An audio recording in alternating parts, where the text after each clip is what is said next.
আন্নান NASA ফি খুসরানিন মিন তিজারতিহিম ইল্লা সালিহিনা ওয়াহদাহুম, অর্থাৎ মানুষ স্বীয় কাজের জন্য ভয়াবহ ক্ষতির মধ্যে আছে। অন্যভাবে বললে তারা তাদের শ্রম, অর্থ, সময় দিয়ে ভাবে তারা তা থেকে লাভ করতে পারবে, কিন্তু তা থেকে তারা শুধুই ক্ষতিগ্রস্ত হয়। ইল্লা সালিহিন, সৎকর্মশীলগণ ব্যতীত, ওয়াহদাহুম, কেবলমাত্র তারাই, আল্লাহুম্মা জাআলনা মিনহুম, কেননা তারা হচ্ছে সেই মানুষ যারা দুনিয়ার চাকচিক্য উপভোগের বদলে আখিরাতকে কিনে নিয়েছে। সলিহিনরা এই ব্যবসায়ী করে, ফারাবিহু ওয়াসাইবু, তারাই লাভবান এবং তারা খুশি। আর যারাই তাদের শত্রু ছিল আর যারাই ব্যবসায়ের বিরোধী ছিল তারা ক্ষতির মধ্যে নিমজ্জিত থাকবে এবং হারিয়ে যাবে। এরপরে আমরা শাওকানির কিছু মন্তব্য দেখব।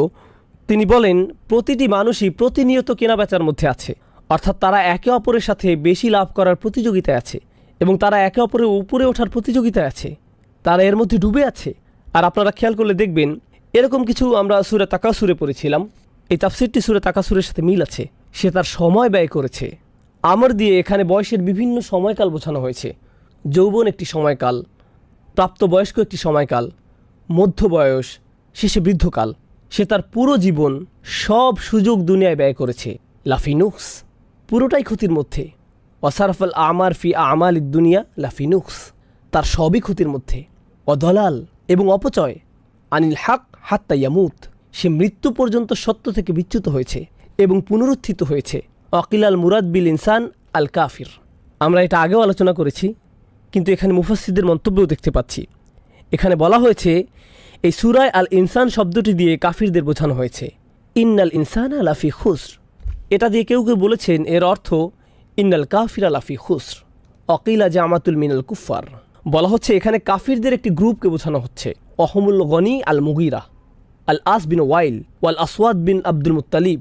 অন্যরা বলছেন না, এটা হচ্ছে রাসূল সাল্লাল্লাহু আলাইহি সাল্লামের জীবদ্দশায় কাফিরদের একটি বিশেষ গ্রুপ, যেমন ওয়ালিদ বিন মুগিরা, আস ইবনে ওয়াইল, আসওয়াদ বিন আব্দুল মুত্তালিব লাআনাহুমুল্লাহ, যাদের এককভাবে এই সূরায় বোঝানো হয়েছে। তবে শাওকানি রাহমাহুল্লাহ বলেন এই দুটি অর্থের মধ্যে প্রথম অর্থটি গ্রহণযোগ্য। স্বাভাবিকভাবে কাফির বোঝানোই এখানে উদ্দেশ্য। আবার এই মন্তব্যের সমালোচনাও আমরা দেখতে পাই। ওয়াকাল আল আখশাফ ফি খুসরি ফি হালক, আখফাশ রাহিমাহুল্লাহ বলেন যখন আল্লাহ বলেন ফি খুসুর, সে ক্ষতির মধ্যে আছে, তিনি বুঝিয়েছেন সে ঘোরের মধ্যে আছে। হালাকা, হালাকা শব্দের অর্থ করুণ মৃত্যু। একটি হলো মউত বা মৃত্যু, কিন্তু হালাকা হলো করুণ মৃত্যু, যেমন অ্যাক্সিডেন্টি মৃত্যু, এমন অপঘাতের মৃত্যু, অর্থাৎ সে নিজেকে এমন করুণ পরিণামের দিকে নিয়ে যায়। অকল আল ফাররা উকুবা, ফারা বলেন এটা হচ্ছে নিষ্ঠুর পরিসমাপ্তি। উকুবা অর্থ এমন সমাপ্তি যেটা দেখে অন্যরা ভয় পেয়ে যায়, অর্থাৎ এমন মৃত্যু যা দেখে অন্যরাও সতর্ক হয়ে যায়। অন্যের উকুবা, যেটা দেখে আপনি নিজেকে সেখানে দাঁড় করান, তার সাথে যা হয়েছে তা যেন আপনার সাথে না হয়, এটাই হচ্ছে উকুবা। এরপর ইবনে জাইদ রাহিমাহুল্লাহ বলেন লাফি শার, লাফি খুসির দিয়ে এখানে লাফি শার বোঝানো হয়েছে, মানে সে শয়তানিতে ডুবে আছে, কেননা মানুষ শয়তানি কাজের মাধ্যমে মূলত চূড়ান্ত ক্ষতির মধ্যে পড়ে যায়। আস-সাকিত রাহিমাহুল্লাহর মন্তব্য দেখি। আস-সাকিত রাহিমাহুল্লাহ বলেন আল ইনসান শব্দটি এক বচনের হলেও এটা দিয়ে স্বাভাবিকভাবে পুরো মানব জাতিকে বোঝানো হয়েছে। এরপর আমরা ইমাম ইবনে তাইমিয়া রাহিমাহুল্লাহর খুবই মূল্যবান একটা মন্তব্য দেখতে পাই। এমনকি এটা এতই শক্তিশালী যে এটা মুফতি মোহাম্মদ শফি তার উর্দু তাফসির মাআরিফুল কোরআনে উল্লেখ করেছেন। এটা বাংলাতে অনুদিত হয়েছে, তবে এর অনুবাদটি খুবই উচ্চমানের হয়নি। আপনারা যারা উর্দু পড়তে পারেন চেষ্টা করবেন উর্দুতে পড়তে, কিন্তু যারা উর্দু জানেন না তারা অন্তত এর অনুবাদটি পড়তে পারেন। ইবনে তাইমিয়া রাহিমাহুল্লাহর এই মন্তব্যে এমন কি আছে যে আমি আপনাদের এভাবে পড়তে বলছি? তিনি বলেছেন মানুষ দুটো বিষয়ের কারণে দিনের সত্যতা স্বীকার করতে চায় না। দুটি বিষয়ের কারণে মানুষ নিজেদের বাঁচাতে পারে না। তাহলে কয়টি বিষয় আছে যাতে আপনি নিজেকে বাঁচাতে পারেন না? দুইটি বিষয়। সেগুলো হলো আমরা কোরআনে পাই আল্লাযীনা আমানু ওয়া আমিলুস সলিহাত, এরপরে কি আমিলুস সলিহাত, এটা আমরা কোরআনের সবখানে পাই, তাই না? তারা বিশ্বাস করে এবং কাজ করে, তারা বিশ্বাস করে এবং কাজ করে। যদিও আমরা এটা এখনও বিস্তারিত আলোচনা করিনি। আল্লাহ ঈমান দিয়ে কী বুঝিয়েছেন, আল্লাহ সৎ কাজ দিয়ে কী বুঝিয়েছেন, এটিকে আমরা মৌলিক শব্দ হিসেবে ব্যবহার করি। এটা এখন প্রচলিত বাক্য হয়ে গিয়েছে। মূলত এটাই হলো ইবাদতের রাস্তা, নিজেকে বাঁচানো এবং আখিরাতে সফল হবার এটাই পথ। প্রথমটি ঈমান, দ্বিতীয়টি সৎ কাজ। ইবনে তাইমিয়া রাহিমাহুল্লাহ বলেন মানুষের সামনে দুটি বাধা আছে, যে জন্য তারা ঈমান ও সৎ কাজ থেকে নিজেদের নিমিত্ত রাখতে পারে না। সেই দুটি বিষয় কি? তিনি বলেন একটি হচ্ছে শুবহাত, অপরটি হচ্ছে শাহওয়াত। এগুলোর অর্থ কি? শুবহাত অর্থ সন্দেহ, শাহওয়াত অর্থ আকর্ষণ, কামনা। তাহলে তিনি যে দুটি বিষয়ের কথা বলছেন যেগুলো মানুষকে সত্য স্বীকার করতে দূরে রাখে, সেগুলো হলো সন্দেহ ও আকর্ষণ। তিনি এ দিয়ে কী বুঝেছেন? দেখুন, আপনি যখন কাউকে এই দিনের দাওয়াত দেন, আপনি মূলত তাদের অনেক কিছু ছাড় দেওয়ার কথা বলছেন। সত্যি আপনি তাদের অনেক কিছু ছেড়ে দেওয়ার কথা বলছেন, অনেক কিছু ছাড় দেওয়ার কথা বলছেন। কলেজে আমার একজন বন্ধু ছিল, বিশাল দেহি, ফুটবল খেলতে ভালোবাসতো, আর আমরা ইসলাম নিয়ে সবসময় আলোচনা করতাম। তো একদিন আমি বললাম, ভাই তুমি কেন ইসলাম কবুল করছো না? সে বলল, আমি মদটা ছাড়তে পারবো না বন্ধু, আমি সত্যি এটা পারবো না। এটা সত্যিই বেশ মজার। তার বাধাটা কোথায়? সে কিন্তু দ্বিধায় নেই, সন্দেহ তার বাধা নয়, সে এটাকে সত্য বলে মেনে নিয়েছে, আকর্ষণ তার জন্য বাধা। অন্যরা হয়তো বলবে, আমি পার্টি করা বাদ দিতে পারবো না, আমি মেয়েদের সঙ্গ বাদ দিতে পারবো না, আমি নেশা করা বাদ দিতে পারবো না, আমি এটা বাদ দিতে পারবো না, সেটা বাদ দিতে পারবো না। এগুলো সবই আকর্ষণ। একদিকে আমরা পাই যারা বলে এটা সত্য, কিন্তু নিষিদ্ধ জিনিসের প্রতি টান আমার এতই বেশি যে আমি এটা বাদ দিতে পারবো না, এটা একটা সমস্যা। অন্যদিকে আরও সমস্যা আছে, এমন অনেকে আছে যারা আসলেই এর সত্যতার ব্যাপারে সন্দিহান, যারা আসলে এর সত্যতার ব্যাপারে সন্দিহান। তুমি কিভাবে জানলে যে তোমার ধর্মই একমাত্র সঠিক? আরও অনেক ধর্ম আছে, সেগুলো কি ভুল? সেই সব মানুষ কোথায় যাবে? তারা সবাই জাহান্নামে যাবে? এটাই তোমাদের বিশ্বাস? এটা আমি মানতে পারলাম না। আমি খুব বেশি চিন্তিত নই, কিভাবে এটা একমাত্র সঠিক পথ? আচ্ছা, যদি এটাই একমাত্র সঠিক পথ হয়ে থাকে, তাহলে কেন সবাই এটা মানছে না? এই ধরনের নানা প্রশ্ন তার মাথায় ঘুরতে থাকে। এভাবে তারা কিসের মধ্যে পড়ে যায়? সন্দেহে। এটাই হলো মানুষের সন্দেহের বাধা। এই দুইটির যে কোনো একটি অবশ্যই আপনাকে দিন থেকে দূরে রাখছে, এই দুইটির একটি। আর এখানে বলে রাখি, বেশিরভাগ মানুষের সমস্যা কিন্তু সন্দেহের নয়, বেশিরভাগ মানুষের সমস্যা হলো আকর্ষণ।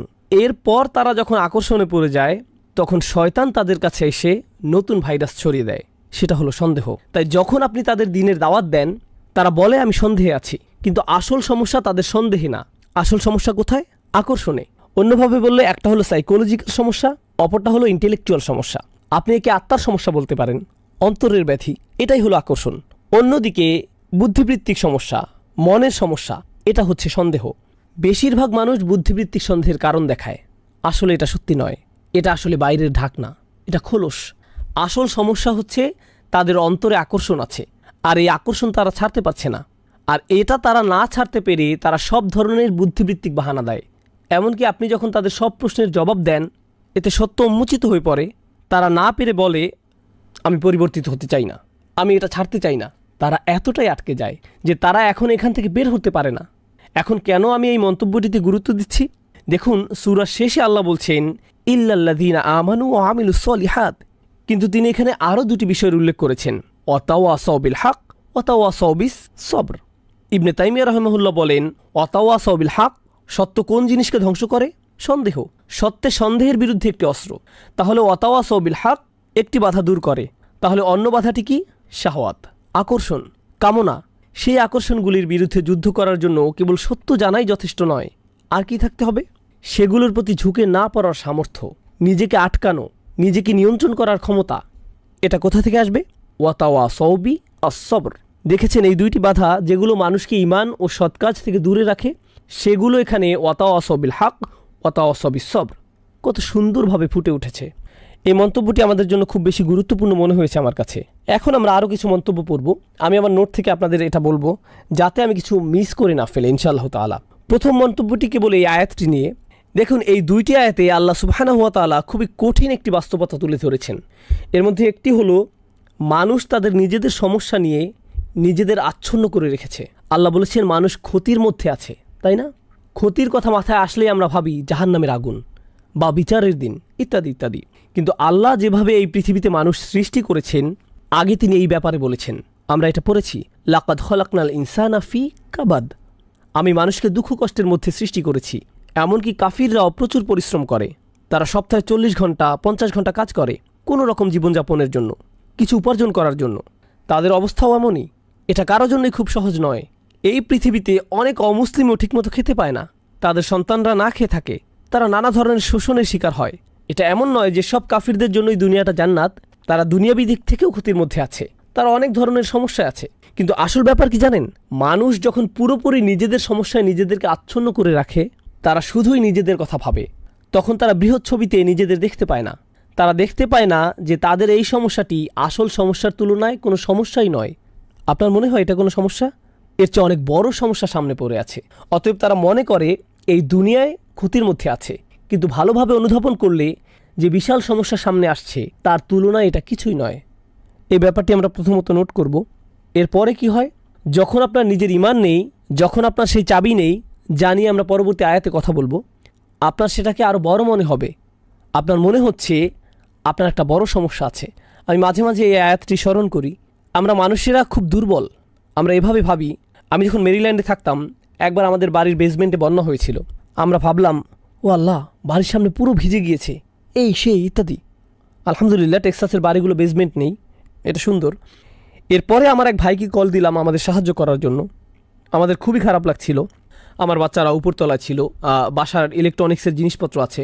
তো সেই ভাই আসলেন। ভাইটি চমৎকার, আলহামদুলিল্লাহ। তিনি সম্ভবত সোমালিয়ান ছিলেন, খুবই কাজের মানুষ। তিনি একটা ইসলামিক স্কুল ও একটি মসজিদে দেখাশোনা করতেন। তিনি বললেন, ভাই আপনাকে দেখে খুব চিন্তিত মনে হচ্ছে। আমি বললাম, হ্যাঁ ভাই, আমি একটু চিন্তিত বোধ করছি। তিনি বললেন, পানি নিয়ে ভাববেন না, আপনি চাইলেও পানির সাথে যুদ্ধ করতে পারবেন না।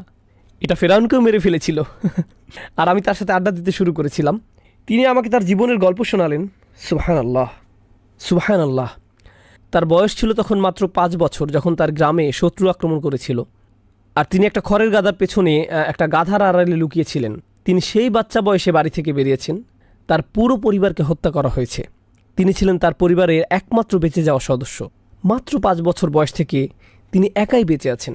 তিনি একাই প্রায় আফ্রিকার অর্ধেকটা ঘুরে বেরিয়েছেন। তিনি ইথিওপিয়ায় গিয়েছেন, সেখান থেকে খালিজে পৌঁছেছেন। তিনি একজন আলেমের সাথে কাজ শুরু করেন, কিছুটা ব্যবসা বাণিজ্য শেখেন, নিজে একজন ইঞ্জিনিয়ার হয়ে ওঠেন। অসাধারণ গল্প। আর যখন আমি তার গল্প শুনলাম, আমার মনে হলো, ভাই, আমার কোনো সমস্যাই নেই। আপনি আপনার নিজের সমস্যায় ডুবে থাকেন, আপনার সেটাকে অনেক বড় মনে হয়। এটা হলো মানুষের জন্য আরেকটি ক্ষতি। মানুষ নিজেদের সমস্যার দিকে তাকালে বুঝতে পারবে না সে যে সমস্যায় আছে তা অন্যদের সমস্যার তুলনায় কিছুই না।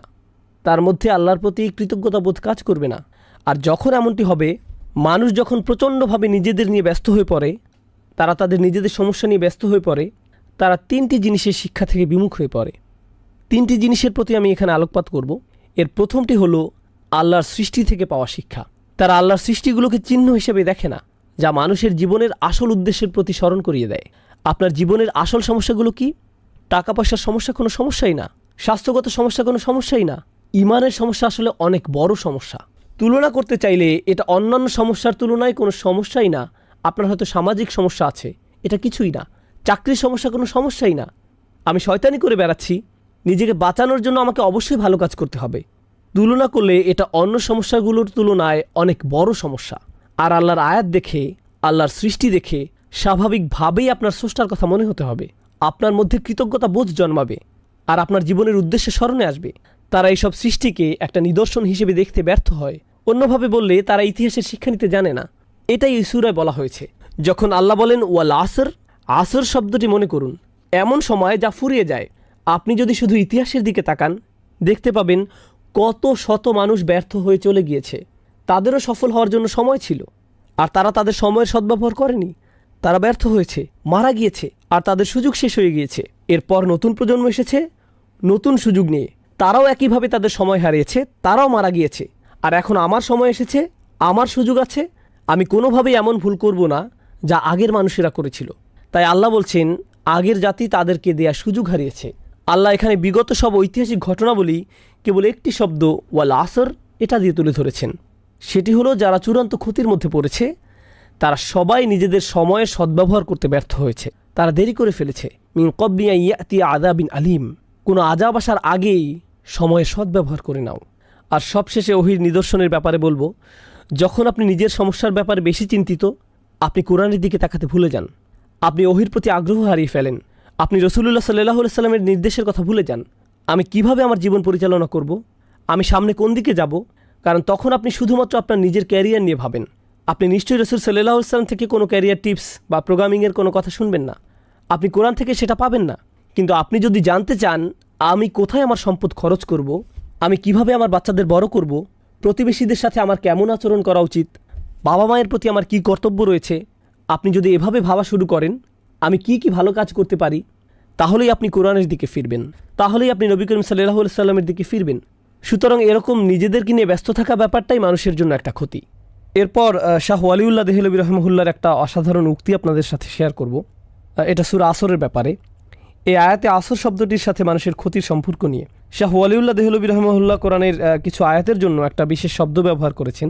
তিনি এটাকে বলেন আত-তাযকির বি আইয়ামিল্লাহ, আল্লাহর দিনগুলোর মাধ্যমে স্মরণ। আল্লাহর দিন কোনগুলো?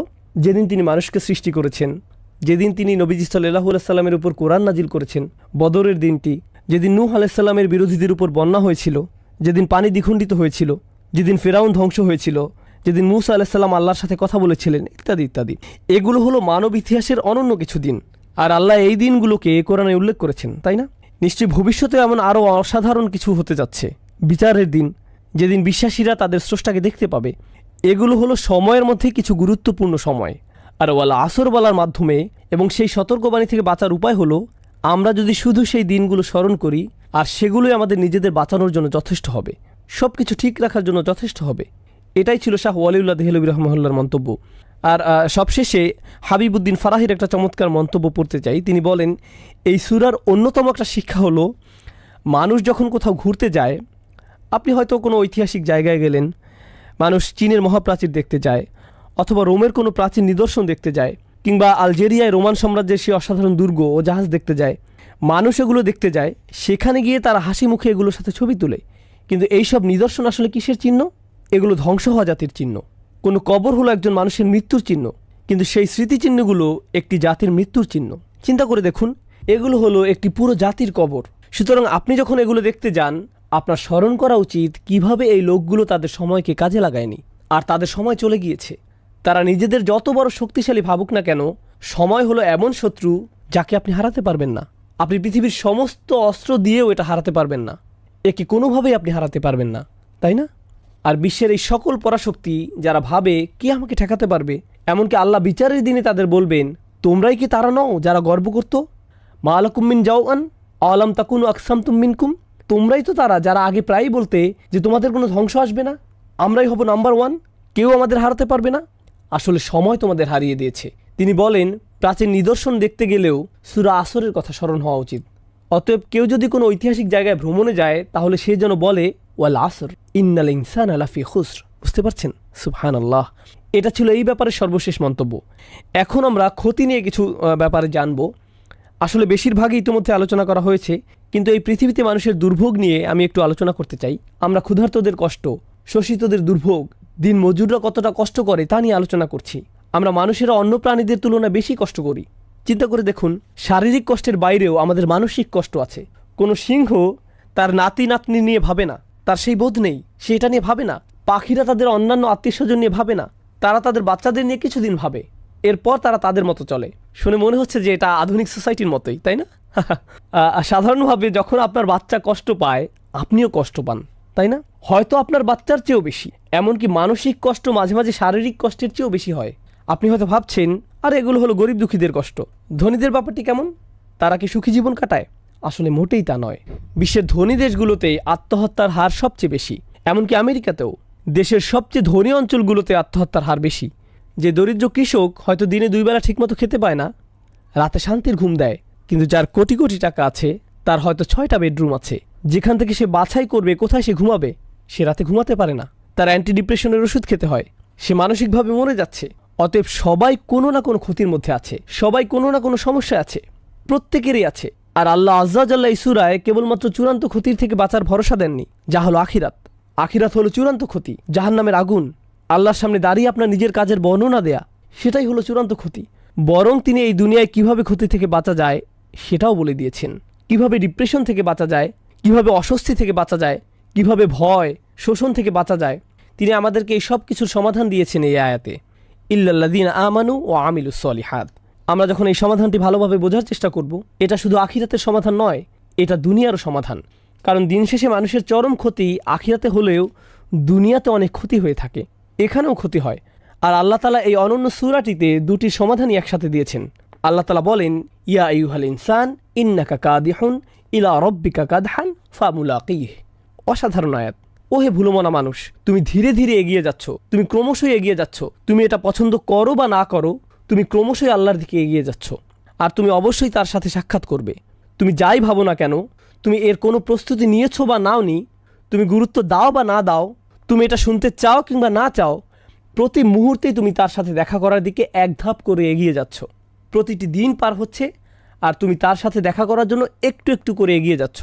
তুমি পাপের মধ্যে তোমার জীবন কাটাতে পারো, পার্টি করে তোমার সময় কাটাতে পারো, যেন কোনো আগামীকাল নেই। আসলে আগামীকাল বলে কিছু আছে এবং সেটা আসছে, আর তখন তুমি তার সাথে দেখা করবে। অতএব এটাই হলো সেই অসাধারণ শিক্ষা যা এই সূরায় অন্তর্নিহিত আছে। এখন আমি আপনাদের এই দুইটিকে একত্রিত করে বলবো। একটি হলো দুনিয়ার ক্ষতি, অপরটি হলো আখিরাতের ক্ষতি। এই দুনিয়া হয়তো কেউ বলবে, ভাই আমার যদি একটা ভালো চাকরি থাকতো, আমার যদি গাড়ি থাকতো, আমি যদি এই মেয়েটিকে বিয়ে করতে পারতাম, আমার যদি এটা থাকতো, আমার যদি সেটা থাকতো, আমার যদি এই সমস্যা না থাকতো, আমার যদি সেই সমস্যা না থাকতো। আর আখিরাতে কী হবে? ইয়া লাইতানি কুনতু তুরাবা, হায় আমি যদি ময়লা হতাম। আপনি কি অবস্থাটা বুঝতে পারছেন?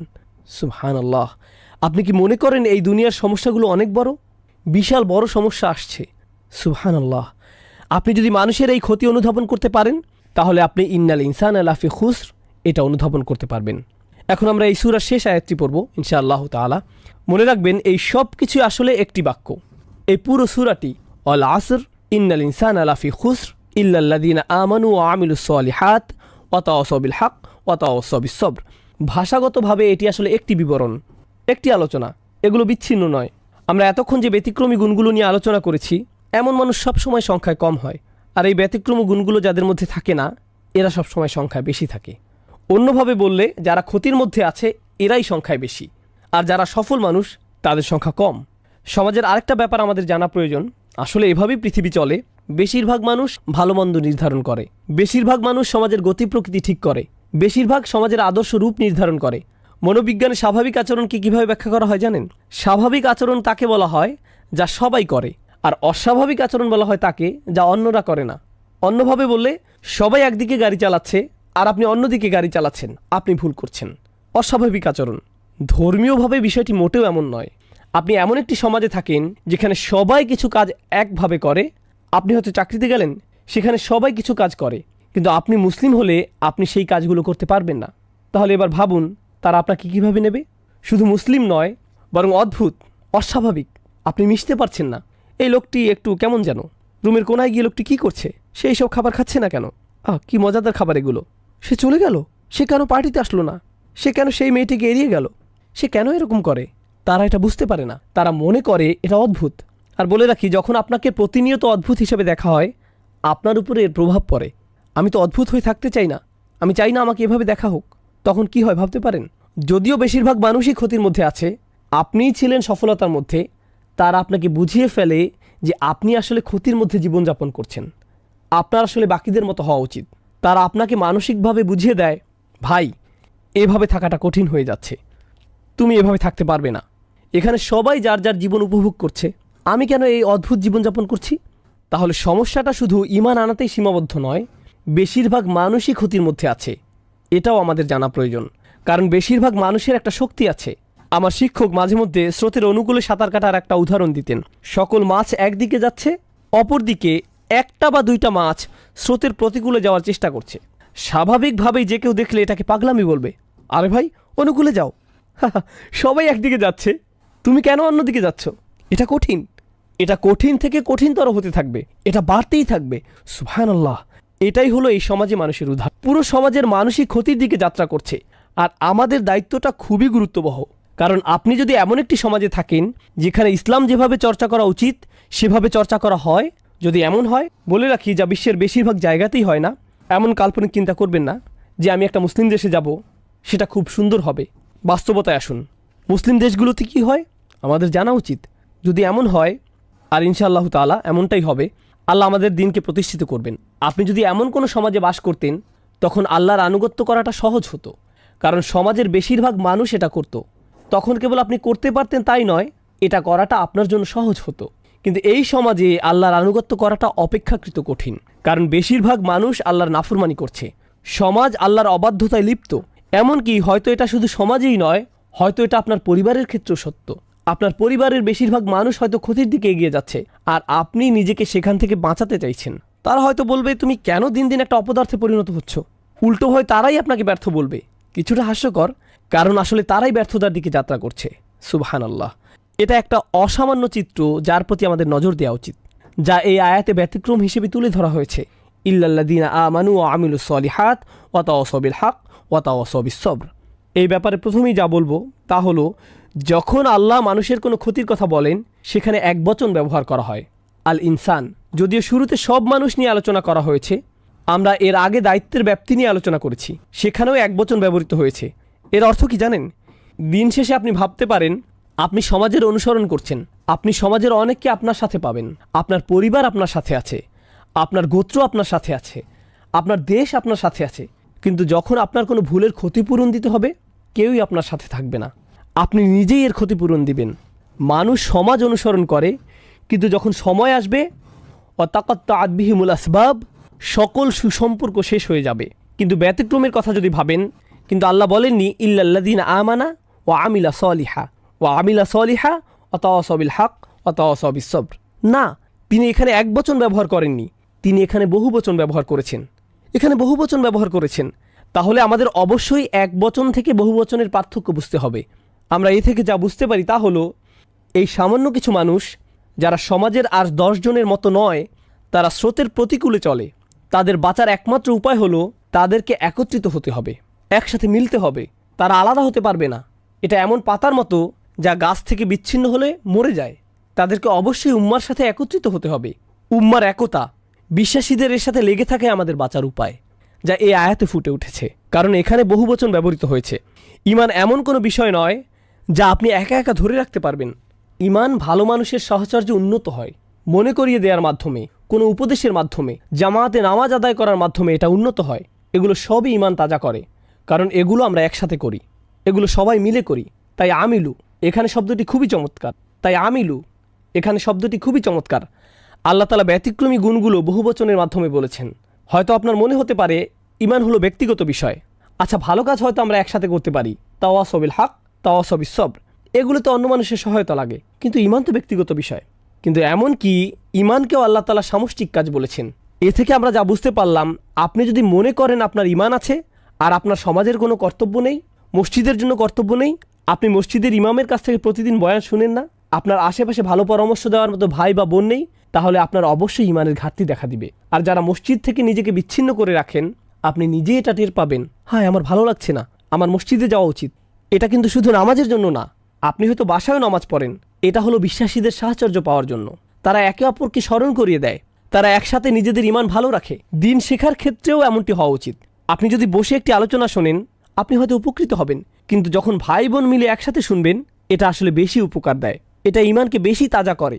আপনি যদি দেখেন অনেক মানুষ একসাথে কোনো প্রোগ্রামে জমায়েত হয়েছে, এটাই একটা অনেক বড় প্রেরণা। ভাই, আমার এমন জায়গায় আরও বেশি আসা উচিত। আপনি হয়তো সেখানে কাউকে চেনেনও না ঠিকমতো। লা ইলাহা ইল্লাল্লাহর একটা শক্তি আছে, যেটা একে অপরকে মিলিয়ে দেয় আর শক্তি সঞ্চয় করে। এমন ভালোবাসা আর সহমর্মিতা আমাদের থাকা উচিত। তাহলে এটা হলো একবচন থেকে বহুবচনে যাওয়ার ব্যাপারটি। এখানে আরেকটি লক্ষণীয় ব্যাপার হলো ইল্লাল্লাযীনা আমানু। আল্লাহ আযজা ওয়া জাল্লা এই আয়াতে ঈমানের কোনো যোগ্যতার কথা বলেননি। আল্লাযীনা আমানু বিল্লাহি ওয়া মালাইকাতিহি ওয়া কুতুবিহি ওয়া রুসুলিহি ওয়া ইয়াউমিল আখিরি, কিছুই না। তিনি বলেননি তারা আল্লাহকে বিশ্বাস করে, বিচার দিনে বিশ্বাস রাখে, কিছুই না। তিনি শুধু বলেছেন তাদের ঈমান আছে। এরা কারা? এটা কেমন ঈমান? এখানে কোরআনের নিজস্ব দৃষ্টিভঙ্গিতে ঈমানের বিভিন্ন রূপ রয়েছে, যেগুলো শুনে বিশ্বাস করতে হয়। প্রথমত আমরা জানব ঈমানের কিছু ফল আছে সে সম্পর্কে। শুধুমাত্র ঈমানের ফলগুলো নিয়ে আপনি কিভাবে জানবেন যে আপনার ঈমানের স্বাদ কেমন লাগতে পারে? মূলত ঈমানের ফল হচ্ছে প্রশান্তি অনুভব করা। এর অন্তর হলো প্রশান্তি। আমরা পড়েছি যে মানুষ ক্ষতির মধ্যে ডুবে আছে। মানুষের কি কি ধরনের ক্ষতি হতে পারে? স্বাস্থ্যের ক্ষতি, সম্পদের ক্ষতি, প্রিয়জনকে হারানো, তাই না? এই দুনিয়ায় এই জাতীয় ক্ষতিই মানুষ সম্মুখীন হয়, অস্বস্তি লাগা। কিন্তু আপনার যদি ঈমান থাকে, তখন আপনি জানেন যে এই দুনিয়াটা চিরস্থায়ী নয়, এই দুনিয়াটা হলো ক্ষণস্থায়ী। আর আল্লাহ তাআলা আখিরাতে যা রেখেছেন তার তুলনায় এই দুনিয়াটা কিছুই না। মাতাউদ দুনিয়া ফিল আখিরাতি ইল্লা কলিল। না, আসলে হায়াতুদ দুনিয়া, এটা হবে মাতাউল হায়াতুদ দুনিয়া ফিল আখিরাতি ইল্লা কলিল। এটা সূরা তাওবায় আছে। তিনি বলেন এই দুনিয়ায় কি এমন আছে, আখিরাতের তুলনায় এর কার্যকারিতা কতটুকু? খুবই সামান্য। আপনি যদি সত্যি সত্যি এটা বিশ্বাস করেন, আপনার যদি এতে ঈমান থাকে, আপনার যদি ফামা উতিতুম মিন শাইইন ফামাতাউল হায়াতুদ দুনিয়া এতে ঈমান থাকে, আপনাকে যাই দেয়া হোক না কেন সেটা দুনিয়াবি জিনিস। এই আয়াতটিতে আল্লাহ বলেন তোমার যা আছে, না তোমাকে যা দেয়া হয়েছে, ফামা উতিতুম তোমাকে যা দেয়া হয়েছে, আপনাকে যখন কোনো কিছু দেয়া হয় যা আসলে আপনার নিজের নয়, এটা আসলে যে আপনাকে এটা দিয়েছে তার। সুতরাং যখন এটা আপনার কাছ থেকে নিয়ে নেওয়া হয়, আপনি বলেন আসলে এটা তো আমার শুরু থেকেই ছিল না, কারণ তিনি আমাকে এটা দিয়েছিলেন, তার এটা নিয়ে নেওয়ার অধিকার আছে। যখন এটা আপনার নিজের আর সেটা হারিয়ে ফেলেন, আপনি বলেন ভাই আমি বিশ্বাস করতে পারছি না যে আমি আমার টাকা হারিয়ে ফেলেছি, আমার বাড়ি, আমার গাড়ি, আমার বাচ্চা, আমার স্ত্রী। কিন্তু যদি আপনি অনুধাবন করতে পারেন এই সবই আপনাকে দেয়া হয়েছিল, এগুলো সবই আপনাকে দেয়া নেয়ামত, যখন এগুলো আপনার কাছ থেকে নিয়ে নেওয়া হয়, এমনকি যখন আমাদেরকেই নিয়ে নেওয়া হয়, আমরা কি বলি? আমরা বলি ইন্না লিল্লাহি ওয়া ইন্না ইলাইহি রাজিউন। নিশ্চয়ই আমরা আল্লাহর। আমরা কিভাবে নিজেদের বলে দাবি করি, যেখানে আমরা নিজেরাই আল্লাহর, আমরা নিজেরাই তার কাছে ফিরে যাব? বিশ্বাসীদের মনোভাব পরিবর্তিত হয়। আমি আপনাদের ইমানের কেবল ছোট একটি দিক তুলে ধরেছি, কারণ আমরা বলেছি ইমানের বেশ কয়েকটি দিক আছে, হয়তো সামনে আমরা সেগুলো নিয়ে আলোচনা করব, কিন্তু অন্তত ইমানের ফলগুলো নিয়ে আমি আলোচনা করতে চাই। প্রথম ফল হচ্ছে প্রশান্তি। আপনি আপনার স্ত্রীর সাথে প্রশান্তি অনুভব করেন, আপনি গরিব হন বা ধনী, আপনি অসুস্থ হন বা স্বাস্থ্যবান, আপনি তরুণ হন বা বয়স্ক, আপনার যদি ঈমান থাকে আপনার প্রশান্তি থাকবে। আপনি নিজের সাথে প্রশান্তি অনুভব করবেন, আপনি আল্লাহর সাথে প্রশান্তি অনুভব করবেন। আর বলে রাখি, বেশিরভাগ মানুষই এটা উপভোগ করে না, বেশিরভাগ মানুষই শান্তিতে নেই, এরা শান্তি খুঁজে বেড়ায়। আপনি কি মনে করেন যে মানুষ কেন একটা মুভি দেখা শেষ করে সাথে সাথে আরেকটা নিয়ে বসে? তারা প্রশান্তি পেতে চায়, আনন্দ, মজা, তাদের অন্তরটা একটু শান্তি পেতে চায়। কেন তারা একটা গাড়ি কিনে আরেকটার পেছনে ছোটে, একটা বাড়ি কিনে আরেকটার পেছনে ছোটে? আমরা এমন কেন করি? কারণ আমাদের অন্তর শান্ত নয়। কিন্তু আল্লাহ বলেন আলা বিযিক্রিল্লাহি তাতমাইন্নাল কুলুব। আল্লাহর স্মরণের মাধ্যমেই অন্তরগুলো প্রশান্ত হয়, শান্ত হয়। এটাই হলো ইমানের আসল ফল। আর যখন আপনার এটা আছে, আপনার কোনো ক্ষতি নেই, কোনো ক্ষতি নয়। আরেকটি বাস্তব জীবনের উদাহরণ দিচ্ছি, এরপর আমরা সামনে আগাবো ইনশাআল্লাহ তাআলা। যে ঘটনাটি বলছি এটা আমার একটা বন্ধুর ঘটনা। সে নিউ অরলিন্সে থাকে। আমার এই বন্ধুটির বড় একটা গাড়ির ব্যবসা ছিল, তার দোকানে বেশ দামি গাড়ি ছিল। সে মুসলিম পরিবারের। তার এই সকল গাড়ির জন্য সে নগদ টাকা নিত, ব্যাংকের ঝামেলা সে পড়তে চায়নি। জার্মান গাড়ি, দামি জাপানি গাড়ি। তার দোকানটা পাম গাছে ঘেরা খুব সুন্দর একটা জায়গায় ছিল। প্রতি মাসে সে লক্ষ লক্ষ টাকার গাড়ি বিক্রি করত। ব্যবসা ভালোই চলছিল। এরপর ক্যাটরিনা ঝড় আসলো। ঝড়ে পুরো ব্যবসা পানিতে তলিয়ে গেল। একটা মাত্র গাড়ি বেঁচেছিল, সম্ভবত LS 400, উন্নত লেক্সাস। আমি যখন তার ও তার বাবার সাথে দেখা করতে গেলাম, সে তখন সেই লেক্সাসে করে পিজা ডেলিভারি করছিল। এটাই ছিল তার চাকরি। এখন আপনি ভাবুন সে কোথায় থেকে কোথায় গেল, কেমন ধরনের জীবনযাপন, কেমন ধরনের আর্থিক লেনদেন থেকে কেমন ধরনের জীবনে সে প্রবেশ করলো, যেখানে সে পিজা ডেলিভারি করে, একটা পিজা রেস্টুরেন্টে কাজ করে, কিন্তু তার মুখে বড় একটা হাসি ছিল। আমি তার দিকে তাকালাম। ভাই, মানুষ এই ধরনের ব্যবসায়িক ক্ষতির মুখে পড়লে মানুষের ঠিকমতো খাওয়া দাওয়া হয় না, তারা আত্মহত্যা করে, তারা মাটিতে লুটিয়ে পড়ে, তারা এটা একেবারেই নিতে পারে না, তারা এটা নিতেই পারে না। কিন্তু এটা কিসের হাসি? সে বলল, যখন ব্যবসা ভালো চলছিল আমাদের মসজিদে যাওয়ার সময়টুকু ছিল না, আমি আমার বউকে ঠিকমতো দেখতাম না, বাচ্চাদের সাথে দেখা হতো না। এখন সুবহানাল্লাহ, আমরা প্রতি ওয়াক্তের নামাজ মসজিদে পড়ি, থাকার জন্য মাথার উপর ছাদ আছে, প্লেটে খাবার আছে, আমরা কেন অখুশি হব? আমাদের কৃতজ্ঞ হওয়া উচিত। সুবহানাল্লাহ। ঈমান থাকলে এটা কোনো ক্ষতিই না, এই ধরনের ক্ষতিও কোনো ক্ষতি না। কিন্তু আপনার যদি ঈমান না থাকে তাহলে এটা একটা ক্ষতি। এরপর আপনি পড়ে যাবেন, আপনি বাঁচতে চাইবেন না। মানুষ আত্মহত্যা করতে চায় কারণ সে এই মেয়েকে বিয়ে করতে চায়, কিন্তু সে তো অন্য একজনকে বিয়ে করেছে। এরপর সে ব্রিজ থেকে লাফ দেয়। সত্যিকারের ঘটনা, 90-এর দশকে নিউ ইয়র্কে ঘটেছিল। একজন এক মেয়েকে বিয়ে করতে চেয়েছিল, সে অন্য একজনকে বিয়ে করে, ফলে সে ব্রুকলিন ব্রিজ থেকে লাফ দিয়ে আত্মহত্যা করে, নিজেকে শেষ করে দেয়। খুবই দুঃখজনক ঘটনা। কখন এমনটি ঘটে? যখন আপনি আল্লাহ ছাড়া অন্য কিছুকে প্রাধান্য দেন। আর আল্লাহকে প্রাধান্য দিলে আপনার অন্তরে প্রশান্তি আসবে। আর এটা ততক্ষণ আসবে না যতক্ষণ আপনার ঈমান নেই। এটা ক্ষতি থেকে বাঁচিয়ে দিবে। ইল্লাল্লাযীনা আমানু, এটাই প্রথম বিষয়। এরপর আল্লাহ বলেন ওয়া আমিলুস সলিহাত। আমি যেভাবে আমার নোটটি সাজিয়েছি, আমি প্রথমে কঠিন শব্দগুলো নিয়ে বলবো আর সাথে কিছু মন্তব্য যোগ করব। এরপর পুরো আয়াতে প্রকাশ করব এবং শিক্ষাগুলো নিয়ে আলোচনা করব। তবে শুরুতে আমরা এর শব্দগুলো নিয়ে আলোচনা করি। ওয়া আমিলু, আমল শব্দটি আরবিতে ফেইলের সমার্থক। একটি হলো আমল, অপরটি হলো ফেল। আমল হলো সচেতনভাবে করা কোনো কাজ, কিন্তু ফেইল অসচেতনভাবে করা কোনো কাজ। উদাহরণস্বরূপ, আমি এখন শ্বাস নিচ্ছি, এটা আমল নয়, ফেইল। আমি হাঁটছি, এটা ফেইল হতে পারে, কারণ আমি প্রতি কদমে এটা নিয়ে ভাবছি না। আপনি হাঁটতে গেলে বলেন না, হে সামনে আগাই, আপনি এটা করেন না। এটা বলতে গেলে অসচেতনভাবেই করা কাজ। যখন আপনি চোখ খোলেন সেটা কোনো আমল নয়, সেটা ফেল। কিন্তু যখন আপনি কারোর সাথে কথা বলেন, যখন আপনি কাজে যান, যখন আপনি গাড়ি চালান, যখন আপনি প্রয়োজনীয় জিনিসপত্র কেনেন, এগুলো সবই আমল। কারণ এগুলো সবই সজ্ঞানে সচেতনভাবে করা কাজ। আপনি এটা নিয়ে ভেবেছেন, তারপর করেছেন। সুতরাং এখানে আল্লাহ আজ্জা ওয়া জাল্লা আমাদের বুঝিয়েছেন আমাদের প্রত্যেকটি কাজের জন্য জবাব দিতে হবে যা আমরা সচেতনভাবে করি, কারণ এগুলোই হলো আমাদের আচরণ। বলে রাখি, আমাদের দিনে সবার প্রতি অনুগ্রহ করা হয়েছে। এমন অনেক মানুষ আছেন যাদের নিজেদের সচেতনতার উপর কোনো নিয়ন্ত্রণ নেই। তারা নিজেদের বিবেচনা বোধ হারিয়ে ফেলেন, তাদের বিভিন্ন মানসিক সমস্যা থাকে। আমাদের দিনে তারা হলেন গায়রে মুকাল্লাফ, তাদেরকে তাদের আচরণের জন্য জবাব দিতে হবে না। কিন্তু আমল শব্দ দিয়ে সচেতনভাবে করা কাজ বোঝায়। আর এরপর এসেছে আমিলুস সলিহাত। সলিহাত শব্দটি মূলত একটি বিশেষণ। এটি সালাহা শব্দ থেকে এসেছে, যেটার অর্থ হলো মিলিয়ে দেয়া বা সংশোধন করা। এটা খুবই শক্তিশালী একটা শব্দ। এইটা দিয়ে দুইটা জিনিস বোঝায়। এখন আমার ভয় হচ্ছে সম্ভবত আমরা আজকে সূরা আসর শেষ করতে পারবো না, এরপরে আরও একটা সেশন লাগবে ইনশাআল্লাহ তাআলা, আরেকটি সেশন লাগবে। যাই হোক, আর সলিহাত শব্দটি মূলত একটি বিশেষণ। আল্লাহ বলেন তারা ভালো করে। সহজ অনুবাদ করলে ভালো। বাংলায় ভালো শব্দটি মূলত একটা বিশেষণ, আর বিশেষণের একটা বিশেষ্য প্রয়োজন হয়, ভালো কাজ। বিভিন্ন অনুবাদে আমরা দেখি আর তারা ভালো কাজ করে। এখানে সালেহ শব্দটি দিয়ে ভালো বোঝানো হয়, তাহলে কাজ শব্দটি কোথায়? এটা আরবিতে নেই। থাকলে এমন হতো ও আমিলু আল আমালা আস-সলিহাত। যদি আমল শব্দটি সেখানে থাকতো, কিন্তু এটা উজ্জ আছে, এটা মাহজুফ, এটা এখানে ইঙ্গিত করা হয়েছে। এখন এখানে যে বিষয়টিতে আলোকপাত করতে চাই তা হলো কয়েকটি বিষয়। প্রথম বিষয়টি হলো আমল। আরবিতে এই শব্দটিকে বলা হয় জমায় মুকাসসার। এটা হলো ভগ্ন বহুবচন, আর ভগ্ন বহুবচনে স্ত্রীবাচক বিশেষণ ব্যবহার করতে হয়। আমি এখানে কিছুটা বিস্তারিত আলোচনা করছি, তবে আপনারা একটু পরেই এর সুবিধাটুকু বুঝতে পারবেন ইনশাআল্লাহ তাআলা। তাহলে সাধারণত বলা হয় আল আমল আস-সলিহাত। সলিহা শব্দের শেষে তা মারবুতা দিয়ে এটা গঠিত হয়, সৎ কাজ। কিন্তু আল্লাহ সুবহানাহু ওয়া তাআলা বলছেন আল আমল আস-সলিহাত জমায় মুজাক্কার সালিম, এটা হলো স্ত্রীবাচক বহুবচন। তাহলে আস-সলিহাত শুধু তা মারবুতা, যা সাধারণত বলা হয়ে থাকে। কিন্তু এখানে তা মারবুতা না দিয়ে স্ত্রীবাচক বহুবচন আনার পার্থক্য কি?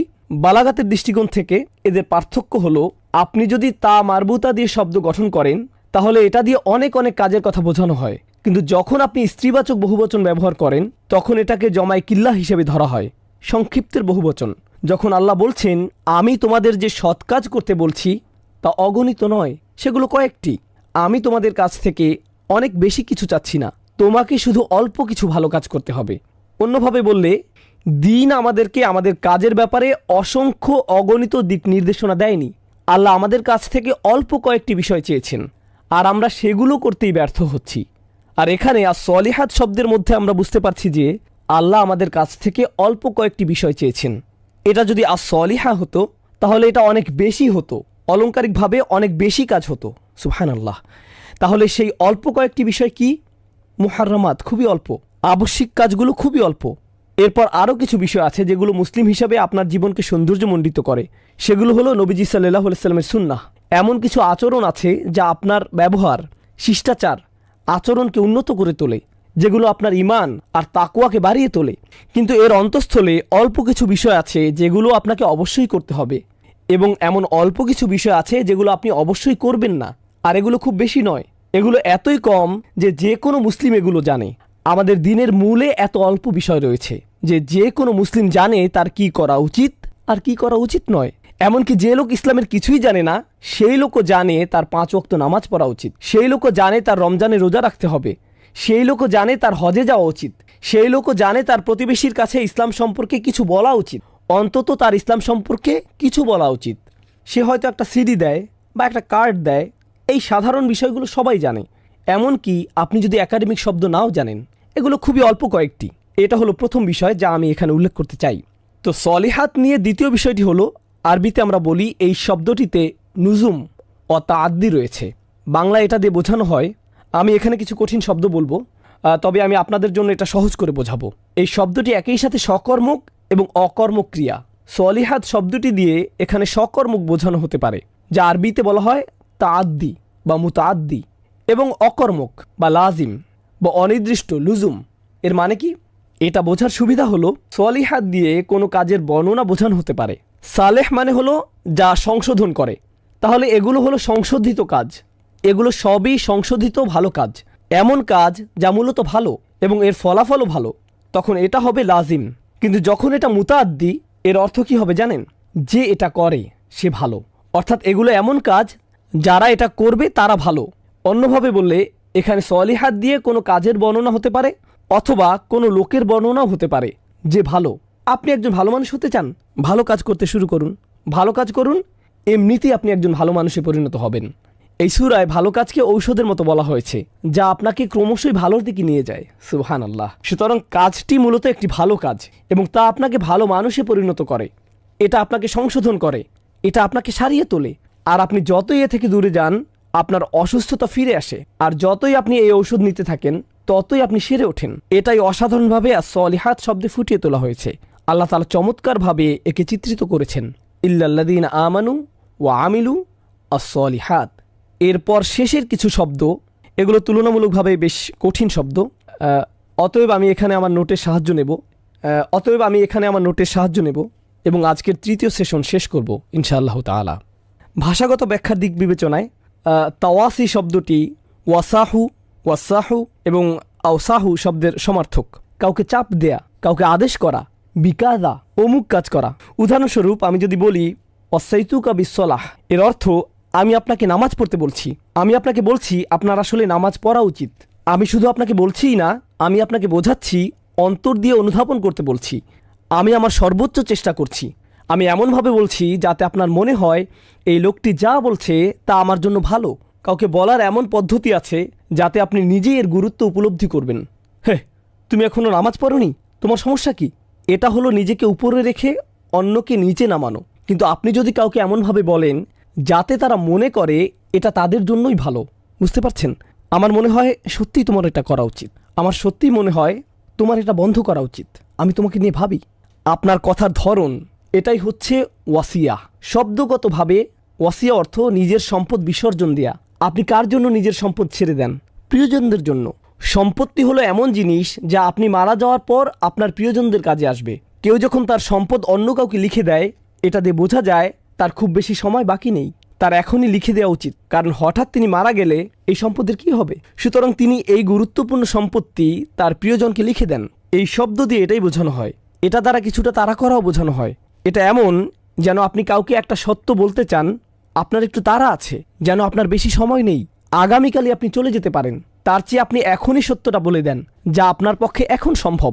অনেক সময় এমন হয় যখন কেউ আপনার কাছে পরামর্শ চায় আর আপনি বলেন আমি জানি না তারা এটা কিভাবে নেবে, আমি জানি না আমার এটা বলা উচিত কিনা, তারা আমার কথাটা পছন্দ করবে না। প্রিয় বন্ধু, আমি যদি তোমাকে এই কথাটা বলি, আমরা আর বন্ধু হয়ে থাকতে পারবো না। তুমি হয়তো আমার সাথে আর কথা বলতে চাইবে না, আমি সময় মতো তোমাকে এটা বলবো, আর আপনি সেই সময়ের জন্য অপেক্ষা করতে থাকেন। সেই সময় আর কখনো আসে না। এটা সত্যি যে আমাদের ঠিক সময়ের জন্য অপেক্ষা করা উচিত, কিন্তু আমাদের কিছুটা তাড়াও থাকা উচিত। আর তাওয়াসাও শব্দে এই তাড়া থাকার ব্যাপারটি আছে। এই ব্যাপারটি প্রথমত জেনে নেওয়া প্রয়োজন। কাউকে বিপুল পরিমাণ সম্পদ দেওয়ার অর্থেও এটি ব্যবহৃত হয়। ওয়াসিয়া বলতে বোঝায় যখন আপনি কাউকে বিপুল পরিমাণ জমি লিখে দেন বা বিশাল বাড়ি, একটা বড় এলাকা, তাওয়াসি দিয়ে এটাও বোঝায়। তাই এটা দিয়ে ইঙ্গিত করা হয় আপনি কাউকে যা বলছেন তা নিঃসন্দেহে তার জন্য গুরুত্বপূর্ণ উপদেশ, তার জন্য এটা খুবই মূল্যবান সম্পদ যা আপনি তাকে দিয়েছেন, এটা সত্যিকার অর্থেই তার কাজে আসবে। বুঝতে পারছেন? তাহলে এটা হলো এর দ্বিতীয় অর্থ। আর সবশেষে তাওয়াসি শব্দটি বাবে তাফাউল থেকে এসেছে, যার অর্থ হলো আল ইশতিরাক। এর মধ্যে এমন কিছু বিষয়ের প্রতি ইঙ্গিত করা হয় যা আপনারা মিলিত হয়ে একে অপরের জন্য করে থাকেন।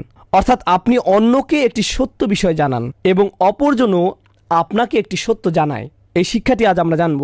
যখন আপনি কাউকে একটা ভালো উপদেশ দেন, মাঝে মধ্যে এমন ঘটে তারা আপনার দিকে তেড়ে আসে আর বলে, ও তাই, আর তুমি কি করো? তুমি আমাকে এটা করতে বলছো, আর আমি তোমাকে এটা করতে দেখেছি, ইত্যাদি ইত্যাদি। সে আপনাকে খোঁচা দেয়, আপনার দিকে তেড়ে আসে। এমত অবস্থায় স্বাভাবিক মানুষের প্রতিক্রিয়া হবে, ভাই, আমি তোমাকে একটা ভালো কথা বললাম আর তুমি আমাকে উল্টা কথা শোনাচ্ছ, এটা আমার ভালোর জন্য না, বরং তোমার ভালোর জন্য। কিন্তু তাওয়াসি দিয়ে তোমার ব্যাপার এবং আমার ব্যাপার দুটোই বোঝায়। সুতরাং সে যদি আপনার দিকে তেড়েও আসে, তাওয়াসাউ বিল হক এর শিক্ষা হলো এখানে আপনার উচিত হবে, আসলে ভাই তুমি ঠিকই বলেছ, আমার এটা নিয়ে সংশোধন হওয়া উচিত, এটুকুই আপনার বলা উচিত। এটাই হলো তাওয়াসাউ বিল হক এর শিক্ষা। এই শিক্ষাটি আমরা উমর বিন খাত্তাব রাদিয়াল্লাহু তাআলা আনহু থেকে পাই। একবার তিনি হাঁটছিলেন, পুরো ঘটনা না, সারমর্মটা বলছি। তিনি কোথাও যাচ্ছিলেন, তো পাশেই এক বাড়ির জানালা দিয়ে তিনি দেখতে পেলেন একজন লোক কিছু একটা পান করছে। তিনি তাৎক্ষণিক বাড়ির ভিতর ঢুকে গেলেন এবং লোকটিকে ধরে ফেললেন। হারাম! লোকটি বলল, আমি দেখতে পাচ্ছি আপনি 3টি হারাম কাজ করেছেন। 3টি হারাম কাজ। প্রথমত, আপনি অন্যের ঘরের ভিতরে তাকিয়েছেন। দ্বিতীয়ত, আপনি অন্যের ঘরে অনুমতি ছাড়াই ঢুকেছেন। তৃতীয়ত, আপনি কুধারণা করেছেন। আপনি কিভাবে জানলেন আমি মদ খাচ্ছি? ওমর বিন খাত্তাব বললেন, তুমি ঠিক বলেছ। এরপর তিনি চলে গেলেন। তিনি কিছুই বললেন না। কয়েক সপ্তাহ চলে গেল। তিনি একটি খুতবা দিচ্ছিলেন, আর সেই লোকটি সেই খুতবায় ছিল। সে পেছনের দিকে বসেছিল। যখন খুতবা শেষ হলো, সে উমর রাদিয়াল্লাহু তাআলা আনহুর কাছে আসলো। উমর তাকে বললেন, সেদিনের পর থেকে আমি অন্যের ঘরে তাকানো বন্ধ করে দিয়েছি, আর তোমার ব্যাপারেও আমি কাউকে কিছু বলিনি। আর লোকটি বলল, সেদিনের পর থেকে আমিও মদ খাওয়া ছেড়ে দিয়েছি। এখানে আসল কথাটা হচ্ছে, আপনি কাউকে কোনো উপদেশ দেন এবং আপনি আশা করবেন সেও যেন আপনাকে উপদেশ দেয়। হয়তো সে এমনভাবে বলবে যা আপনার পছন্দ হবে না, এতে কোনো সমস্যা নেই। আসল কথা হলো এতে যদি সত্য কিছু থেকে থাকে আপনি তা নেন। ওমর রাদিয়াল্লাহু তাআলা আনহু কিন্তু এটা বলেননি যে হ্যাঁ আমি জানি আমি ভুল করেছি, কিন্তু তুমিও তো ভুল করেছো, আমার সাথে আসো। না, তিনি শুধু সেটুকুই নিলেন। এটা থেকে কি বোঝা যায়? বোঝা যায় এতে তার আন্তরিকতা প্রকাশ পেয়েছে। এটাই তার সততা। এমনই ছিল তার সমালোচনা নেয়ার মানসিকতা। কেউ আপনার কাছে এসে বলল তুমি ভুল করেছো, আপনি বললেন তুমি ঠিক বলেছো। এটাই হলো তাওয়াসাউ বিল হক এর শিক্ষা। কারণ তার পক্ষ থেকে এটা আপনার জন্য একটা উপহার। যখন কেউ আমাদের সত্যিকার অর্থে কোনো পরামর্শ দেয়, আমরা কখনো ভাবি যে এটা একটা উপহার? বেশিরভাগ মানুষ ভাবে যে এটা আমাকে হেয় করার জন্য বলা হচ্ছে, তাই না? তোমার কত বড় সাহস, তুমি এটা বলার কে? আমি কি করব না করব এটা বলার ইজাজত তুমি কোথায় পেলে? তোমাকে কে আলেম বানিয়েছে? হয়তো আপনি ইমাম, আপনাকে হয়তো এই ধরনের প্রশ্নের মুখোমুখি হতে হবে। তুমি নিজেকে কি মনে করো? আপনি এরকম প্রত্যুত্তর পাবেন। কিন্তু এমন অবস্থায় আপনার কি করা উচিত? আপনার এটা ভালোভাবে নেওয়া উচিত। খারাপ কিছু থাকলে তা বাদ দিবেন। ভাববেন না এই মানুষটি আপনাকে হেয় বা অপমান করার জন্য বলছে। তাদের নিয়ত কেমন সেটা আল্লাহ জানেন। আপনার তাদের নিয়ত নিয়ে ভাবার দরকার নেই, সেটা ছেড়ে দিন। আপনি কেবলমাত্র এর ভালো অংশটুকু নিন। এটাই হলো তাওয়াসাউ বিল হক। ইনশাআল্লাহ তাআলা সামনের সেশনে আমরা হক শব্দটির অর্থ নিয়ে জানব। এছাড়াও আমি আমার নোট থেকে বিস্তারিত আলোচনা করব, যাতে শেষ আয়াতটি আমরা শেষ করতে পারি ইনশাআল্লাহ। শেষ আয়াতটির ব্যাপারে বলতে গেলে শাওকানি রাহিমাহুল্লাহর সারমর্ম হলো, আই জামু বাইনাল ঈমান বিল্লাহ ওয়াল আমাল বিসসালিহ ফাইন্নাহু ফি রাবহিন লাফি খুসর। এমন মানুষেরা ঈমান এবং ভালো কাজের মাধ্যমে একত্রিত হয়। এই বিষয়টি তাফসিরে বারংবার এসেছে। ঈমান এবং ভালো কাজ একটির পরে আরেকটি আবশ্যিকভাবে ঘটবে। আপনি যদি ভালো কাজ করেন আপনার ঈমান বৃদ্ধি পাবে। আপনার যদি ঈমান থাকে আপনি ভালো কাজ না করে থাকতে পারবেন না। আপনার কেমন ধরনের ঈমান আছে যা আপনাকে কোনো ভালো কাজের দিকে নিয়ে যায় না? এটা অসম্ভব। আর এমন কোনো ভালো কাজ নেই যাতে আপনার ঈমান বৃদ্ধি পায় না। বুঝতে পারছেন? এই দুইটি এভাবেই একে অপরের সাথে সম্পর্কযুক্ত। অতএব যদি কেউ এই দুইটি করতে পারে ফাইন্নাহুম ফি রিব, তারা অবশ্যই লাভ করবে, তাদের কোনো ক্ষতি হবে না। যদি কেউ ঈমান এবং ভালো কাজের মধ্যে সমন্বয় ঘটাতে পারে তাদের কোনো ক্ষতি হবে না। যদি কেউ ঈমান এবং ভালো কাজের মধ্যে সমন্বয় ঘটাতে পারে। দুর্ভাগ্যবশত অনেক মুসলিমই মনে করেন তাদের ঈমান তথা তাদের ইসলাম অনেক সুন্দর। তারা জান্নাতের জন্য অপেক্ষা করে, কারণ তারা লা ইলাহা ইল্লাল্লাহ মুহাম্মাদুর রাসূলুল্লাহ পড়েছে। ধর্মতাত্ত্বিক ঐতিহাসিকভাবে কোনো ধরনের বিতর্কগুলো না জেনেই এই মাযহাবে ঈমান ও আমল নিয়ে এটা বলা হয়েছে বা অন্য মাযহাবে ভিন্ন কথা এসেছে, এ ধরনের কোনো বিতর্কে না গিয়েই মনোবিজ্ঞানের দৃষ্টিভঙ্গি থেকে বললে মানুষ মূলত কোথাও আশ্রয় চায়। যেমন খ্রিস্টানদের কাছে একটা আশ্রয় আছে। আমি ইতোমধ্যে ঈশ্বরের নাম নিয়েছি, আমি এটা উচ্চারণ করেছি, আমি বলেছি যে যিশুকে ভালোবাসি, এখন আমি যা ইচ্ছা তাই করব। হয়তো মাদক ব্যবসা করব, এতে আর কোনো সমস্যা নেই, আমি বেঁচে যাব। আমাদের মুসলিম সমাজেও এই একই মানসিকতা রয়েছে। যখন কেউ বলে আমি একজন মুসলিম, হ্যাঁ আমি হয়তো কিছু ভুল কাজ করি, আমি হয়তো অনেক হারাম কাজ করি, কিন্তু ভাই আমার তো টিকিট কাটা হয়েই গেছে। আমি একবার বলেছি লা ইলাহা ইল্লাল্লাহ, আমি তো পড়েছি মুহাম্মাদুর রাসূলুল্লাহ সাল্লাল্লাহু আলাইহি সাল্লাম, এটাই যথেষ্ট, আমার আর কোনো চিন্তা নেই, কারণ আমার ঈমান আনা হয়ে গিয়েছে। এই সূরায় আমরা স্পষ্ট দেখতে পাচ্ছি ইল্লাল্লাযীনা আমানু যথেষ্ট নয়, ও আমিলুস সলিহাত ওয়া তাওয়াসাউ বিল হক ওয়া তাওয়াসাউ বিস সবর। যখন আপনি পুরো 4টি কাজ করবেন তখনই আপনি মুক্ত হবেন, তার আগ পর্যন্ত আপনি মুক্ত নন। এ থেকে আমরা আরও একটা বিষয় বুঝতে পারলাম, তা হলো যদি আপনার মনে হয় আপনার ঈমান আছে আর এসবের কিছুই আপনি করছেন না, তাহলে সম্ভবত আপনার ঈমান নেই। হয়তো আপনি ভাবছেন যে আপনার ঈমান আছে, কিন্তু আসলে নেই। বেদুইনরাও ভাবতো তাদের ঈমান আছে। ক্বালাতিল আরাবু আমান্না সূরা হুজরাতে এসেছে। তারা বলতো আমাদের ঈমান আছে। আল্লাহ বলেন কুল্লাম তুমিনু, না তোমাদের এখনো ঈমান নেই, ওয়ালাকিন কুলু আসলামনা, তোমাদের কেবলমাত্র ইসলাম আছে। ওয়ালাম্মা ইয়াদখুলুল ঈমানু ফি কুলুবিকুম, ঈমান এখনো তোমাদের হৃদয়ে প্রবেশ করেনি। এর প্রমাণ কি? ওয়া ইন তুতিউল্লাহ ওয়া রাসূলাহু, যদি তোমরা আল্লাহ ও তার রাসূলের আনুগত্য করো। এখানে কি কাজের কথা বলা হয়নি? আল্লাহ বলছেন তোমাদের ঈমান নেই, তোমাদের শুধু ইসলাম আছে, ঈমান এখনও তোমাদের হৃদয়ে ঢোকেনি। একে ঢুকানোর জন্য তোমাদের কি করা উচিত? আল্লাহ ও তার রাসূলের আনুগত্য করো, কাজ করো, তোমাদের কোনো কাজই বৃথা যাবে না। সুবহানাল্লাহ। এটাই হলো এই দুইটি বিষয়ের সম্পর্ক। আর কিছু নোট বাকি আছে, আগামী 5 মিনিটের মধ্যে ইনশাআল্লাহ আমরা এটা শেষ করব। আমি দ্রুত এটা শেষ করব। জামাখশারি তাওয়াসাউ বিল হক এর উপর মন্তব্য করেছেন। হক বলতে তিনি বলছেন এর সাথে তাওহীদ যুক্ত, এর সাথে আল্লাহ ও তার রাসূলের আনুগত্য যুক্ত, দুনিয়াবী জীবনের প্রতি উপেক্ষা এবং আখিরাতমুখী জীবন এর সাথে যুক্ত। শাওকানি তাওয়াসাউ বিল হক নিয়ে বলেছেন ওয়াসা বাদুহুম বাদাম বিল হক আল্লাযী ইয়াহাক্কুল কিয়াম বিহি। তারা একে অপরকে সত্যের পথে ডাকে, উপদেশ দেয়, সত্যের উপর তারা মিলিত হয় যাতে সত্য প্রতিষ্ঠিত হতে পারে। অর্থাৎ তারা একে অপরকে সত্যের উপদেশ দেয় যাতে তা বাস্তবায়ন করা যায়। কাতাদা বলেন বিল হক আই বিল কুরআন। অসাধারণ। কাতাদা রহিমাহুল্লাহ বলেন যখন তারা একে অপরকে সবচেয়ে সুন্দর পরামর্শ দেয় যা হলো সত্য, তিনি বলেন এখানে সত্য বলতে কোরআনকে বোঝানো হয়েছে। তারা একে অপরকে ভালোবাসা, সহমর্মিতা এবং অন্যের প্রতি উদ্বেগের সাথে কোরআনের আয়াত স্মরণ করিয়ে দেয়। তাহলে আমরা একে অপরকে আল্লাহর আয়াত স্মরণ করিয়ে দেব। আল্লাহ তাআলা আমাদের সবাইকে এমন হওয়ার তৌফিক দিন। তাহলে আই বিল কুরআন ওয়াকিলা বিত তাওহীদ, এখানে বলা হচ্ছে তারা একে অপরকে তাওহীদের মাধ্যমে স্মরণ করে। বেশিরভাগ মানুষ একে প্রথম অর্থে নিয়েছেন, অর্থাৎ যে কোনো সত্য, যে কোনো ভালো কাজ যা বাঁচার জন্য প্রতিষ্ঠিত হওয়া প্রয়োজন। ইবনে কাসির রাহিমাহুল্লাহ বলেন আল্লাযীনা আমানু বিকুলুবিহিম, যারা সত্যিকার অর্থেই অন্তর থেকে বিশ্বাস করে, ও আমিলুস সলিহাতি বিজাওয়ারিহিম, আর তারা তাদের প্রতিটি অঙ্গ দিয়ে ভালো কাজ করে। অর্থাৎ যখন তারা অন্তরকে সমর্পণ করলো, তাদের পুরো শরীরও ভালো কাজের প্রতি সমর্পণ করলো। ওয়াতাওয়াসাউ বিল হক ওয়া হুয়া আদাত তাআত, এবং তারা একে অপরের সাথে সত্যের উপর মিলিত হয় এবং সকল আনুগত্যের কাজ করে। ওয়াতারকুল মুহাররামাত, এবং যে সকল হারাম কাজ আছে তা থেকে দূরে থাকে। ওয়াতাওয়াসাউ বিস সবর আই আলাল মাসাইল ওয়াল আকবার, তারা একে অপরকে কঠিন সাধনার পরামর্শ দেয়। অর্থাৎ সকল ধরনের বাধা বিপত্তি, সব ধরনের পরিস্থিতিতে তারা তাদের অধ্যবসায়, তাদের সবর বজায় রাখে। এমনকি ভালো কাজের প্রতি আদেশ এবং খারাপ কাজের প্রতি নিষেধ করার কারণে তারা যদি নির্যাতনের শিকার হয়, অর্থাৎ যখন আপনি ভালো কাজের প্রতি আদেশ দিবেন এবং খারাপ কাজ থেকে দূরে থাকতে বলবেন, তখন আপনাকে এর ফল ভোগ করতে হবে। আপনি সমস্যায় পড়বেন, আপনি হয়তো নির্যাতনের শিকারও হবেন। আর সেই সময় একে অপরকে সবর করার কথা বলবেন। ইয়া তাবিরু তাওয়াসাউ বিল হক মিনাল খাস বাদাল আম। অন্যরা তাওয়াসাউ বিল হক নিয়ে বলেছেন, এখানে শাওকিতি রাহিমাহুল্লাহ বলছেন এটা সাধারণের বাইরে একটি বিশেষ কাজ। তিনি এখানে বলতে চেয়েছেন যে আমিলুস সলিহা, তারা ভালো কাজ করে এবং একে অপরকে ভালো কাজের কথা বলাও একটি ভালো কাজ, এবং একে অপরকে ভালো কাজের কথা বলাও একটা ভালো কাজ। তাহলে অনেক ভালো কাজের কথা বলে আলাদাভাবে একটি ভালো কাজের কথা কেন? এটা হলো আল খাস বাদাল আম, এটা হলো একটি বিশেষ ভালো কাজ যা সাধারণের বাইরে আলাদাভাবে বলা হয়েছে, তাই এটি বিশেষ গুরুত্বপূর্ণ, বা একে হয়তো সহজেই ভুলে যাওয়া যায়। এটাই তিনি বলতে চেয়েছেন। লিআন্নাহু দাখিল ফি আমালিস সলিহাত, কারণ এটা সাধারণ ভালো কাজের অন্তর্ভুক্ত। জামাখশারি তাওয়াসাউ বিস সবর নিয়ে বলেছেন আল্লাহ তার বান্দাকে যা দিয়ে পরীক্ষা করেন তার প্রতি সবর করা এবং খারাপ কাজের প্রলোভনে না পড়া।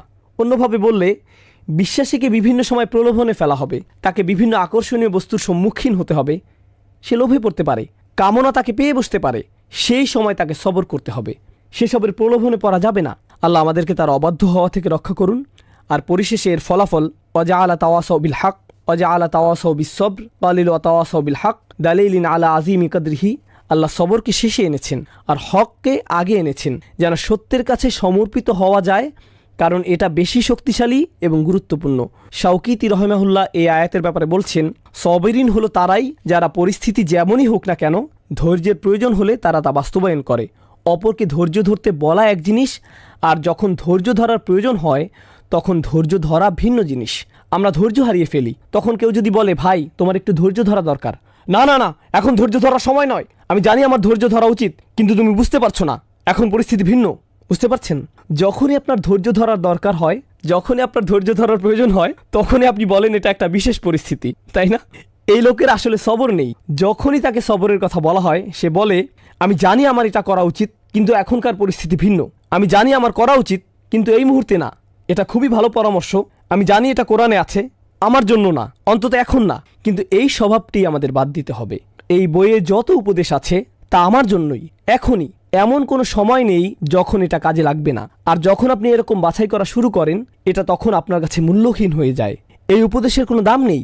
যখন আপনার এটা বেশি দরকার তখনই আপনি এটা বাদ দেন। যখন আপনাকে সবর করতে বলা হয়, যখন আপনার এটা দরকার, যখন আপনার রাগ লাগে আপনি ক্ষেপে যান। যখন আপনি আল্লাহর অবাধ্য হন তখনই তো এর প্রয়োজন। যখন আপনি অনেক ভালো মানুষের মধ্যে থাকেন, আমার ধৈর্য ধরা উচিত। হ্যাঁ, আমি ধৈর্য ধরলাম, এতে কোনো লাভ হবে না, এতে তেমন লাভ হবে না। যাই হোক, আমরা আজকে শেষ করব ইনশাআল্লাহ তাআলা। সামনের সেশনে আমরা আরও ভালোভাবে দেখব কোরআনে এই 4টি বিষয় কিভাবে একটি অপরটির সাথে যুক্ত। ইল্লাল্লাযীনা আমানু ওয়া আমিলুস সলিহাত ওয়া তাওয়াসাউ বিল হক ওয়া তাওয়াসাউ বিস সবর। আমরা এটা পড়ব ইনশাআল্লাহ তাআলা। আমর বিল হক ওয়া বিস সবর বা এর ব্যবহার জানব এবং এর অলংকারিক ব্যবহার জানব। বারাকাল্লাহু লি ওয়া লাকুম ফিল কুরআনিল হাকিম ওয়া নাফা'নি ওয়া ইয়্যাকুম বিল আয়াতি ওয়া যিকরিল হাকিম। আসসালামু আলাইকুম ওয়া রাহমাতুল্লাহি ওয়া বারাকাতুহু।